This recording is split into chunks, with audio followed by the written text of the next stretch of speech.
مجھے اپنی زندگی میں قاری عبدالباسط عبدالصمد کے ساتھ 1 مہینہ گزارنے کا موقع ملا امریکہ میں.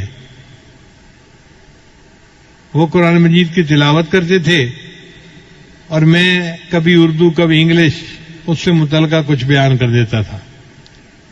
مجھ سے بہت محبت کرتے تھے. وہ میرا نام نہیں لیتے تھے، انہوں نے میرا نام رکھا ہوا تھا رجل صالح. ہمیشہ پوچھتے تھے این رجل صالح. نماز پڑھانے کا وقت آتا میں انہیں کہتا جی کہ آپ نماز پڑھائیں. وہ کہتے یہ کیسے پاسبل ہے کہ آپ کی موجودگی میں نماز پڑھاؤں، آپ پڑھائیں گے. تو میں تو قرات نہیں جانتا صحیح طرح، لیکن بہرحال وہ میری غلطیوں پہ صبر کر لیتے تھے اور میں نماز پڑھا دیتا تھا. ان کے اندر میں نے ایک خوبی دیکھی، ہر وقت قرآن کی تلاوت کرتے رہتے تھے، ہر وقت. یعنی ہم لوگ تو رمضان میں وقت کا خیال کرتے ہیں نا کہ جی قرآن پڑھیں فارغ نہ بیٹھیں. ان کی پوری زندگی کا یہ معمول تھا. ہم نے اندازہ لگایا کہ وہ شاید 1 قرآن مجید روزانہ پڑھنے کے عادی تھے. ان کے بیٹے سے ہم نے پوچھا، اس نے کہا جی ابو تو ہر وقت بیٹھے قرآن پڑھ رہے ہوتے ہیں، امی کوئی بات پوچھتی ہے تو وہ تلاوت کو ایک جگہ روک کر جواب دیتے ہیں، پھر پڑھنا شروع کر دیتے ہیں. امی کہتی ہے ان سے تو بات کرنے کا مزہ ہی نہیں ہے، جواب ہی نہیں دیتے صحیح طریقہ سے. اور ان سے پوچھے تو وہ کہتے ہیں بھائی میں اللہ کا قرآن پڑھ رہا ہوں، مجھے باتیں کرنے کی ضرورت ہی کیا ہے، مجھے کوئی ضرورت نہیں باتیں کرنے کی. ہم دن رات کے کسی بھی حصے میں جب گئے ان کو ملنے کے لیے، ہم نے دیکھا کہ وہ بیٹھے قرآن پڑھ رہے ہیں. میں نے اپنی زندگی میں اتنا قرآن پاک پڑھتے بہت کم لوگوں کو دیکھا ہوگا. ایک بات مجھے اکثر جو ہے وہ پریشان کرتی تھی کہ اگر نیکی ان کی طبیعت میں اتنی ہے، کوئی فالتو بات نہیں، کوئی دنیا کی بات نہیں، سیاست کی بات کرو تو وہ ایسے بونگے بن کے بیٹھے ہوتے تھے جیسے پتہ ہی نہیں ان کو کیا ہو رہا ہے، کوئی دلچسپی تھی نہیں. تو یہ داڑھی کیوں مونڈتے ہیں؟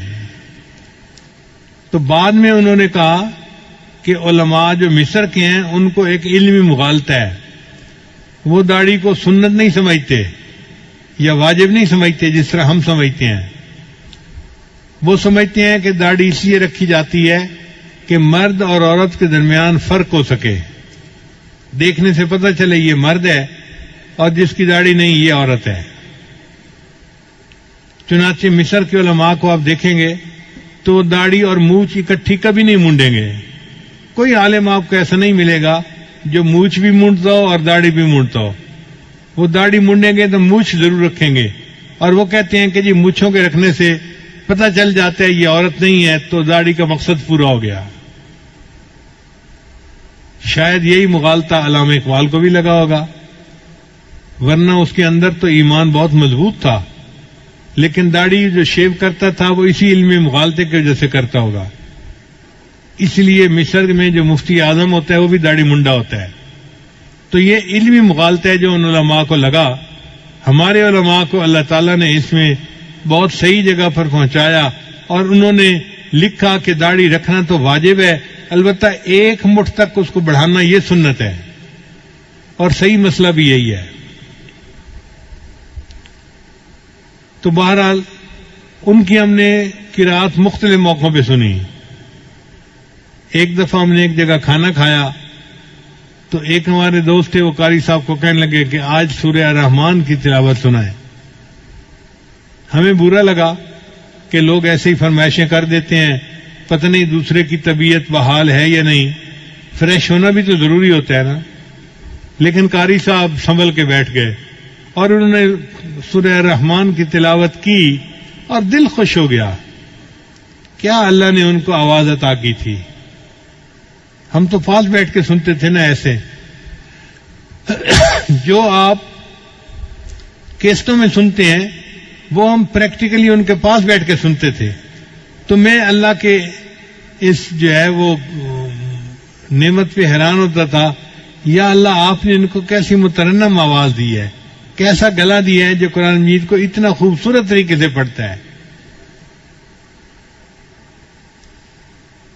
نبی صاحب نے ارشاد فرمایا تم قرآن مجید کو مزین کر کے پڑھو، یعنی اچھے طریقے سے پڑھو.